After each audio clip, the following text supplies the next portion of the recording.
A new play showcases the life of an LGBTQ plus trailblazer. Here's a closer look. The queen with a silvery crown, with the light of the moon and the stars up above, dressing our love in a sparkling gown.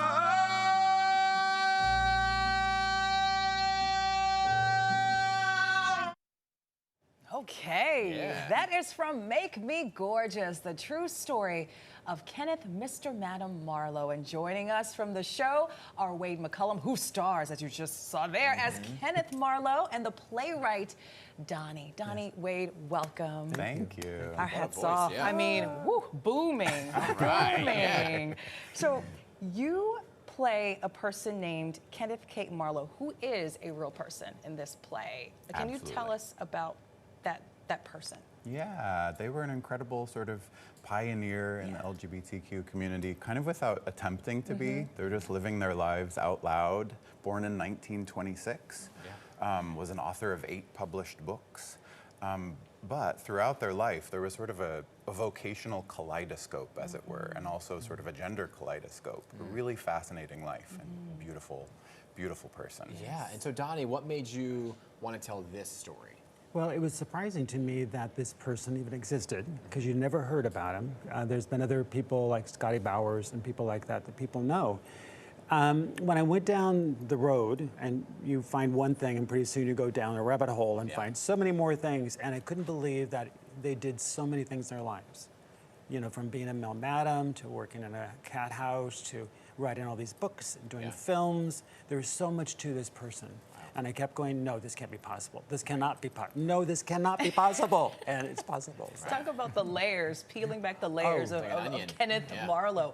What fascinated you the most that you discovered? That nobody knew who he was. Yeah. Over and over again, I'd say, da-da-da, and people go, I don't know who that is. Now, I know this person, and I know this person, so it was like this hidden, look, this little hidden mystery that I wanted to, and then I asked Wade to be part of it, and the journey has been amazing, so yeah. So Wade, when you're taking a look at their life, right, how are you, and was it documented well? Yes and no. There was a lot of deep diving to find, because his name originally was Kenneth Bays. And so that didn't, I mean, I looked for Marlowe, it wasn't there for the back history. So I had found a lot of that. And then Mr. Marlowe happened, and okay, because I'm wondering like what you're utilizing to bring the character to life. Yeah, it's always sort of a delicate balance when you're playing a historical character. So we did as much research as we possibly could. And then of course, you know, some dramatic license has been taken. We only have 90 minutes to tell a whole lifetime. So yeah, it's been a challenge, but a beautiful challenge. Yeah. So obviously, you say a challenge. What was the most challenging thing, but in a great way? Yeah, I mean, I think probably not upstaging myself.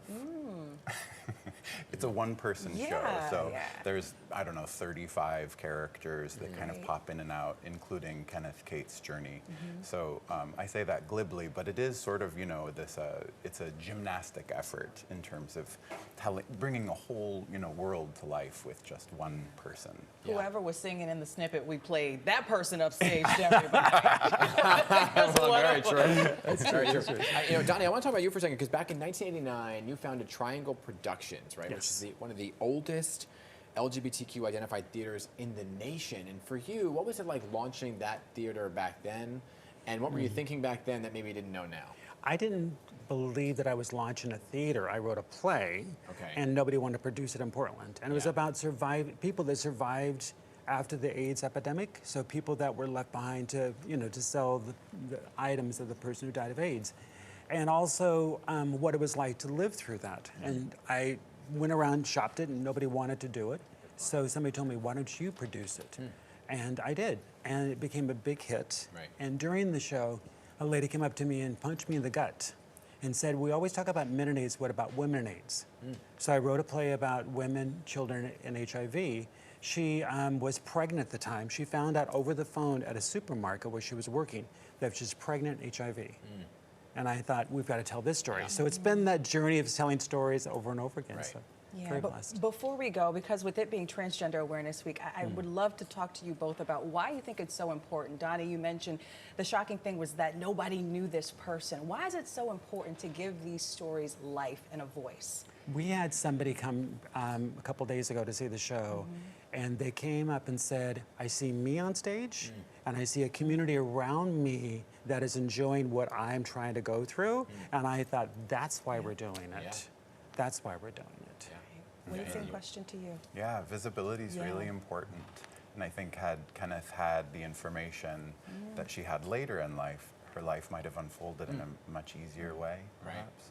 Well, great to have both of you here for a Thank powerful, you. powerful show. And it is playing until December 31st, right? Yes. Yes. December 31st, Make Me Gorgeous, the true story of Kenneth, Mr. Madam Marlowe. Limited 8-week engagement, like we said, playing through December 31st off Broadway at Playhouse 46. Go get your tickets. Okay? Thank you both. Thank Thank you.